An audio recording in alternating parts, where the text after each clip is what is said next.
Hello and welcome to Mythical Entertainment Interviews. I'm your host, Jeremy Snow. You know me as Mithrandiel. Today I'll be chatting with Christopher Badell, Chief Game Designer from Greater Than Games. We'll be discussing his latest Kickstarter project and pick his brain about what makes Greater Than Games so great.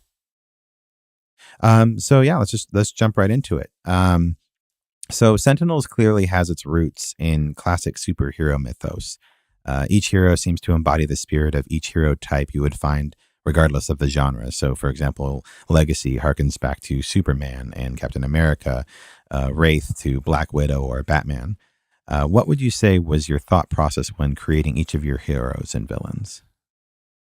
Sure. So when we originally sat down to create the game that would become Sentinels the Multiverse, we knew we wanted to create our own heroes. And so when I say we, I'm talking about Adam Rebitaro, the artist who's done all the art for Sentinels, and myself. The two of us have been friends we've been friends for over 20 years now, and we had always been into comic books, and we'd always been into games. And we wanted to make a game that was a comic book style game that made you feel like you were playing a comic book. Right. And we had told lots of comic book stories. We've made our own, a lot of the characters from Sentinels predate the game. They were our own creations for various and sundry projects, all of which were pretty terrible. But, you got to start somewhere. Right. So we were like, okay, well, we want to play something, because we played lots of comic book games, we played lots of superhero games, and a lot of them boiled down to, okay, you be Spider-Man and I'm going to be Superman, and we're going to punch each other until one of us passes out. And Right. That wasn't interesting to us. We wanted to feel the story of we're all unique heroes in some way that all work in different ways, and the thing that is our true strength is how we can work together against a villain who is way more powerful than any of us are, but with our powers combined, so we wanted that sort of experience. Voltron style. Yeah, Voltron style there. Yeah. And I'll form the head. Yeah, absolutely. Well, and so for us, it was like, okay, so these heroes need to be evocative of things that people recognize. They need to be archetypal. You need to be able to look at a character and say, oh, just based on how this guy's standing or what she's doing, I get a feel for who she is. Because we knew, you're going to have lots of art in the game, and you're going to have bits of flavor text and some game text. But ultimately, the stuff you see on the table has to communicate a complete character. And I'm very pleased with what we came up with that. Yeah, absolutely. And so, speaking of Sentinels, speaking of the game itself, I think a lot of us have experienced the wide and deep chasm between conceptualizing a process and executing it, conceptualizing a project or something like that, and executing it. We might anticipate certain elements being challenging or difficult, like we might try to look ahead and see that, but the challenges that often trip us up are ones that we least expect. What was the most surprisingly challenging thing about creating Sentinels when you guys started getting down to the brass tacks? So that's a tough question, because Sentinels, when we sat down to make it, it was the game that we'd always wanted to play. And every time we ran into a design team, it's like, well, what do we want to do? It's a very selfishly designed game. What do we want to do to solve this problem? We want it to be cool. Yeah, absolutely. Right, yeah. Rule of cool is very important to us. I think one of the big challenges was figuring out how to make the game balanced for 3, 4, or 5 players. That was a challenge early on. It was a challenge that we failed. Didn't fail. I won't say we completely failed at it, but we did not succeed as much as we wanted to with the original edition of the game.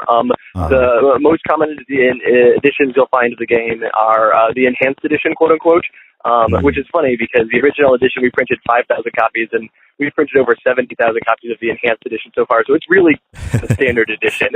Right. Enhanced is the standard now. Right, exactly. But with the printing of the enhanced edition, it upgraded the quality of the cards, and Adam redid some arts for it. But the big thing for me was I went through and changed a bunch of mechanics, simplifying some things, streamlining some other things, but also adding in things that made it balance much better for the full spectrum of 3 to 5 players. And that was a thing that when we sat down to start, we had thought about. I think that was one of the reasons that we did not succeed as much as we'd liked it originally, was that we had it was not a thing that we had as much focus on. We were worried about a lot of different aspects. So one of the things that we did a less good job at was the balancing for multiple players. However, I'm very pleased with how it works on that front now. Yeah, absolutely. So in hindsight, it might be the balancing like you were talking about, but if you could change one thing about how the game was developed or marketed or otherwise came to life, what would it be? Would you say that if you could look back and change it, you would release the enhanced version first, or was it something else that you wish you could go back and maybe change about the way that the game was rolled out? Well, a big thing was with our original prototype of the game, all of the villains had one card that they ran by, a character card that was bigger than hero character cards, so it kind of stood out at the table and had all the information on it. And with the printing of the original edition, we were unable to make that happen because the printer couldn't do oversized cards. They could only do standard-sized cards. So villains had to have two character cards. And so we went with that. That was fine. We managed to make it work.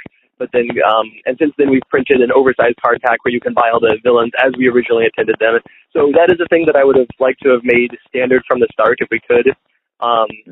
The other thing would have been that, like, if hindsight being 2020, I wish that we would have known that we would have been able to go this far. We had hoped at the very beginning. We're like, man, wouldn't it be crazy if we actually got to tell? Because we had this whole story.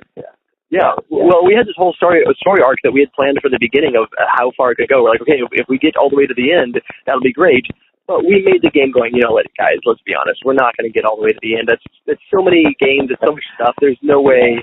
Superhero games don't do that well in the market. So let's hedge our bets a little bit. And if I'd known, but if I'd known it could go this far, I would have added in. I would have had a bit more hinting towards where everything could go instead of trying to be quite so episodic. Right. I mean, dare to dream that just a few years later you'd be running a Kickstarter that would bank about $700,000 in its first week. So yeah, I'm still blown away by that. We definitely had no idea it was going to get this big. Yeah, I bet even leading up to this most recent project, I'm sure. So what? Speaking of hindsight and developing the game, what character or mechanic of the game would you say underwent the most change from conceptualization to release? So from when you were thinking about it to when people are actually playing it, what would you say changed the most? Well, from the original edition of the game, or from the original set of characters, the thing that changed the most for sure was the character Absolute Zero. That sticks in my head so much because even though that was like 5 years ago and there's been so many things between then and now, that character went through more revisions than any other character to date ever has. He changed so many times.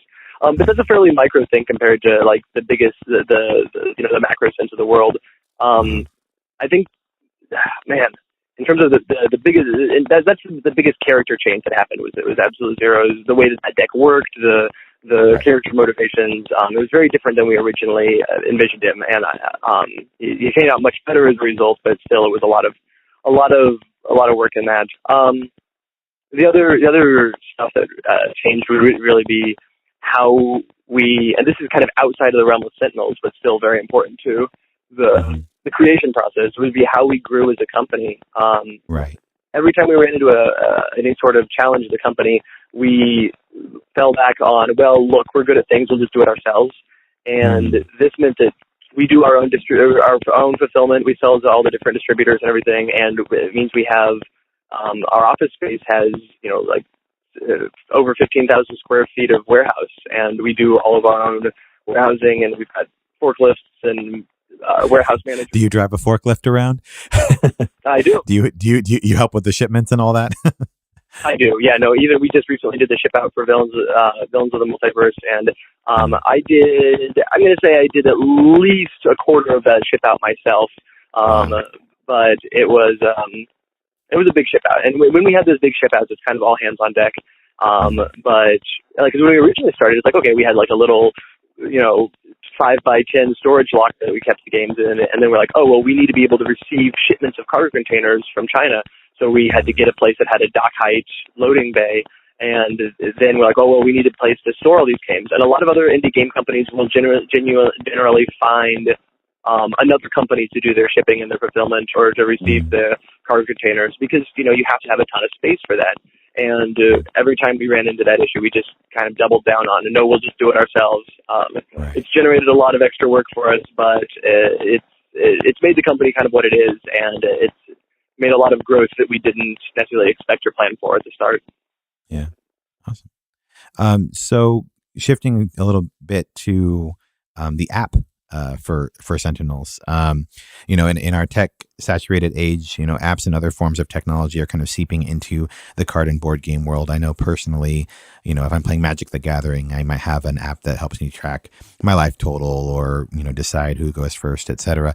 What were your primary motivators when you developed the companion app for Sentinels? So the companion app was not the story behind it is actually really funny.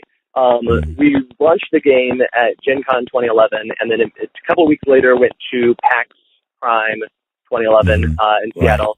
And our booth there was across the hall, not across the hall, across an aisle from a small company called Handelabra that had a video game in which you were presidents punching each other. It was called Uncle Slam. It was cute. And Uncle Slam, okay. Yeah, and they're like, hey, come play our game. We can be presidents punching each other. And we did that. We're like, oh, that's cute. We're like, hey, come play our game. You can be superheroes punching each other. And they played their game. We're like, wow, this is great. We're like, oh, did you like it? And at the end of the game show, Jeremy, the owner of Handelabra, and John, the lead programmer, both went home with copies of Sentinels Multiverse. And from that point forward, John started hounding us about, hey guys, you should make a digital version of the game. We're like, we don't really want to do that. We just we're here to make board games. Like, that's not a thing we want to do. And he's like, no, you should make a digital version of the game. We're like, no, I don't. I'm not convinced. And so he then made what is now Sentinel Sidekick. He made it on his own. He just programmed it himself. He just like, hey, here, check this out, and he sent it to you one day, and you were like, oh, okay. And he said, hey, this is how this works. This is not for the video game. This is just like a digital companion app for helping you track hit points and things like that. What do you think of this? I'm like, oh my gosh, this is really great. He's like, do you mind if we publish this? Like, post it up there? I'm like, yeah, that's fine. Go for it. And then he's like, okay, cool. So now that I've shown that we know the game, how about we make a video game for it? And we're like, I'm more convinced now. And now they've done a great job with the video game. Yeah, that's awesome. Yeah, in 2011, I mean, that's, smartphones had been out for a few years, but still, like, the whole app market and, the concept of having companion apps for games like that was still fairly new. So that's really interesting that you guys were able to get the jump on that, and they kind of thought ahead and like, yeah, this game could use something like that. So when going back to the development of the game, when you're a creative artist, it's sometimes hard to avoid integrating yourself in the work. Is there a hero that was designed in your image specifically, or that you identify closely with? And did members of the development team channel their personalities into respective heroes? So you were saying, you want to make a game that's cool. You guys were all very, very selfishly, as you said, designed the game. So did that also play into it? Yeah, no. So we knew we didn't want to make any heroes of ourselves because we didn't want to go down that road. But the villain Citizen Dawn from the core game has her Citizens of the Sun, and two of them are based on Adam and I, the artist and writer of the game. Citizen Hammer and Citizen Anvil. Citizen Hammer, it looks like Adam, and Citizen Anvil looks like me if we were superpowered individuals.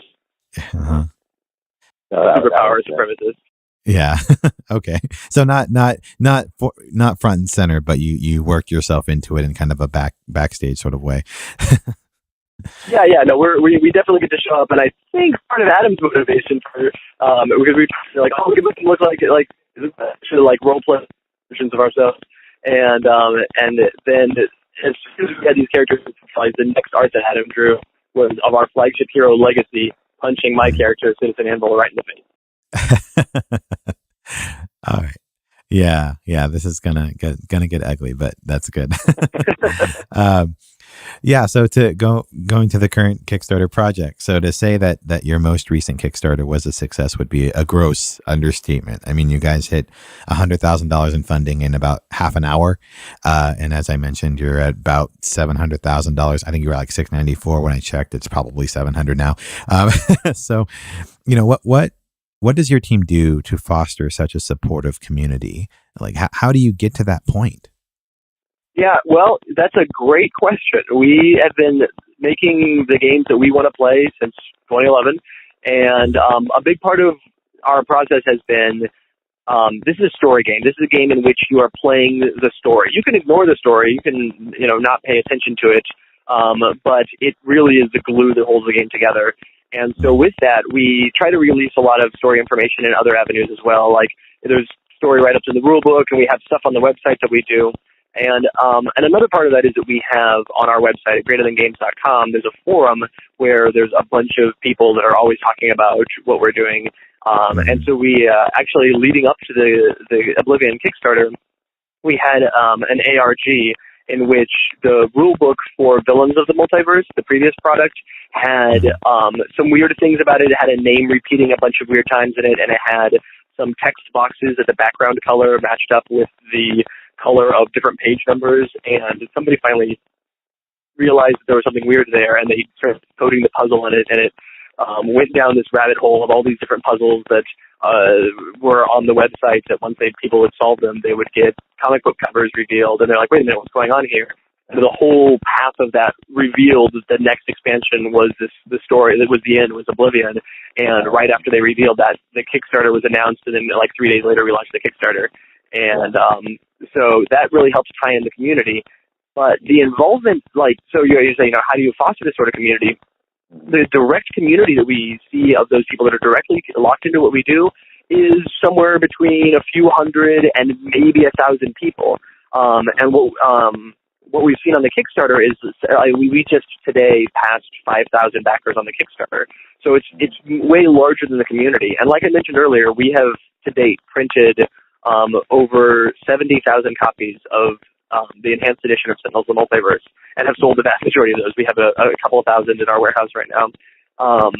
And those have sold from game stores, those have sold on Amazon and other online retailers. They sell directly from our website. We sell them when we're at conventions. But we've sold tens of thousands of copies of Sentinels: The Multiverse. And so there's a bunch of people out there that play the game, aren't even directly connected into the story stuff that we're doing. And so I just recently, this week or last week, no, it was actually earlier this week, sorry, it's been a long week, it's hard for me to remember. I'd imagine, yeah. Time kind of blurs in a week like this one. Yeah, earlier this week I just found a blog that somebody runs, a Tumblr where somebody runs, where they take questions from internet, and they answer the questions in the voice of various Sentinels of Multiverse characters, and do little drawings of the characters. And I was just so thrilled. I'm like, this is great. And they've been running this blog since 2014, I think. And I just found it now 2 years later. I feel bad about not paying attention to what my intellectual property is doing online. But it's so cool. I was reading all this stuff. I was like, this is great. The person who does this is very clever, and they do all these little drawings, and I love it a lot that people do all this community stuff, and it's stuff that I don't even get to really see or pay attention to. So I guess the key to fostering a good community is write something that is yourself, and just try to hang on to the reins. Right. Just let it go, and it just takes you for a ride. But that's really cool. Yeah, you're discovering your intellectual properties on the back channels of the internet. You're like, this is amazing. And you're also wondering, what am I not seeing? Yeah, exactly. Part of you doesn't want to find whatever else is out there, but the part of you does. So that's also true. Yeah. So Sentinels has garnered a wide and loyal fan base. Like you were saying, you have about 300 to 1,000 core backers, but as you mentioned as well, you've sold tens of thousands of the copy of the game. And this is the finale, right? Like this is it. So where does your team go from here? The flagship game, the game that everyone's kind of revolved around is being retired. So where do you guys go from here? What's next? Well, we're definitely going to keep printing and selling all of the Sentinels of Multiverse products, because as part of this Kickstarter alone, we've gotten a ton of new people into it, and a couple of years ago we were like, well, surely we're hitting the saturation point of Sentinels by now, and it has not really. It's slowed down a little bit from the first couple of years of sales, but it's still constantly selling. And I've had several distributors and retailers contact us this week to say, hey, because of the popularity of the Kickstarter, your game is selling like hotcakes again, so we need to get more of it. And that's so interesting to see that that's creating that resurgence. That said, we've got lots of other games we're working on. We have a bunch of other things that we have plans for in-house. Some of them are completely unconnected products, and some of them are things like later this year we're going to be doing a Kickstarter by the end of the year, we still are ironing out plans for that for the Sentinels the Multiverse RPG, or rather the Sentinel Comics RPG, that uses the characters and settings from Sentinels the Multiverse for a pen and paper tabletop RPG. And we've been working on that for a couple of years, and we're excited to launch that. Whereas we also have other projects, like last year we kickstarted a game called Spirit Island, which isn't even my design. It's designed by an outside designer, Eric Royce. It's a great game. I'm actually doing a Kickstarter at the beginning of April, too, for a series of games that are just small little games not connected to anything we've done prior. So, lots of plans. Yeah, a few projects in the works then. Yeah, absolutely. We definitely have more irons in the fire than we can do in 1 year. So it's every so often, like we just recently ran into it, like, oh man, this is a great idea. We should totally make this game in 2018. So yeah, once it comes out, yeah. Sometimes seeing those release dates, it's kind of like, oh, it'll be here eventually. Right. Yeah.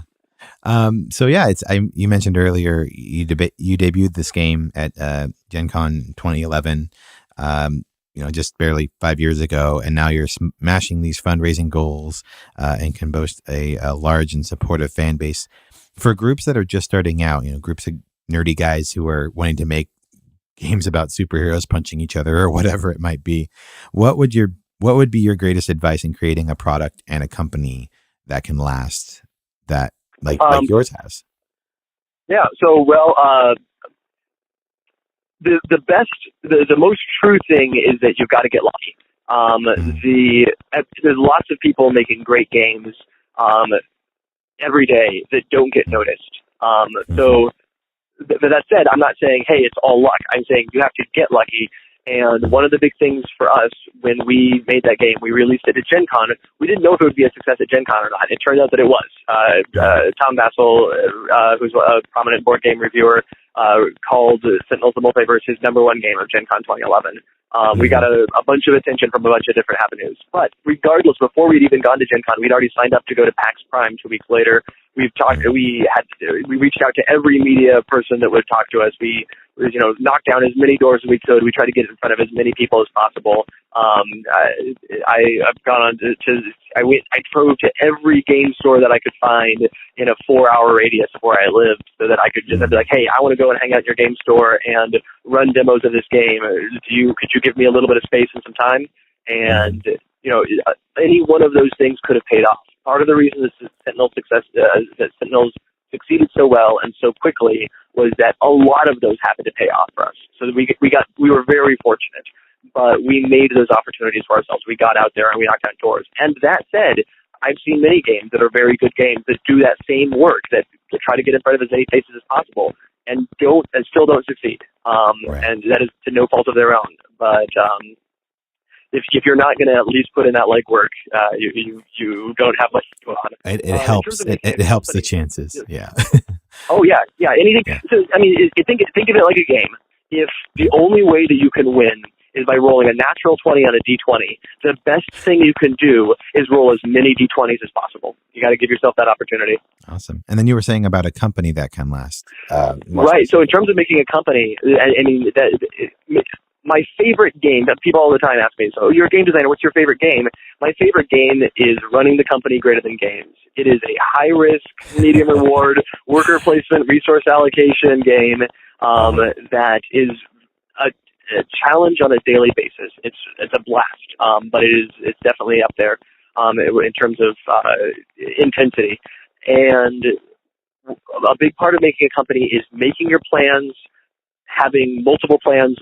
For most things we approach, we have a best case scenario, a expected, and a worst case scenario, and we are constantly revisiting those plans and say, okay, so this has gone down the worst case scenario plan, so now we need to have 3 new branching plans from the point we are now: best case, medium, worst case. And making those plans, sticking to them, and being adaptable is really important. Before we when we were still early on in making the game, we established the company, and a big part of that was figuring out how are we going to do these things, what are our plans, at one point do we throw in the towel, making those plans and sticking to them is a key thing that has been very helpful for us. Yeah. That's great. So, so you were mentioning that your favorite game is running the company, but if I'm going to follow up on that, what would be your favorite game not running your company? If you have a non-Sentinels or greater than games related board or card game, what would that be? Man, you're taking away all my favorite games. That's fine. This is a tough question because I don't get to play as many games as I used to. A lot of my I'd imagine the game that you're running playing time is frequently okay. Well, I got to do play testing for something I'm working on. That said, games that I've played in the last month or two that I absolutely adore. These might not be the best games in the world. They might not be my favorite games, but they're definitely games that I am confident saying I like them a lot. Pandemic Legacy is great. Everybody's talking about Pandemic Legacy right now. And you know what? Rightly so. Rob Davies did a fantastic job taking a game that is a good game. I enjoy Pandemic, but I don't feel the need to play it all the time. I kind of know how that goes, and I don't know what's going to happen next in Pandemic Legacy. I love it. I think it's a great implementation. That's good.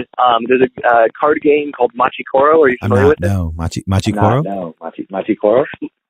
Yeah, Machikoro is a dice and card game in which you kind of do an engine building, or it's almost like a deck building game, except that you are you're trying to collect numbers that you would roll on a die. You're building. It's kind of a city building theme where you're building different buildings in city, and on your turn, the first thing you do is you roll a d6. And let's say I rolled a 4, but I've got a building in front of me that says, hey, whenever you roll a 4, you take 1 coin. I'm like, oh, cool, I took a coin. Then I pass it to the next player, and she rolls a 1. Well, I had a weak field in front of me, and my weak field says, whenever any player rolls a 1, you get a coin. Oh, okay, cool. And then I'll use those coins to buy more buildings. It's a delightful little engine. It's really a great game. All right, awesome. And then the other game that I have to plug is 5th edition Dungeons and Dragons. I've been a D&D player since college and before, and I think the 5th edition is really a great implementation of that. Have you had any chance to play Pixel Tactics?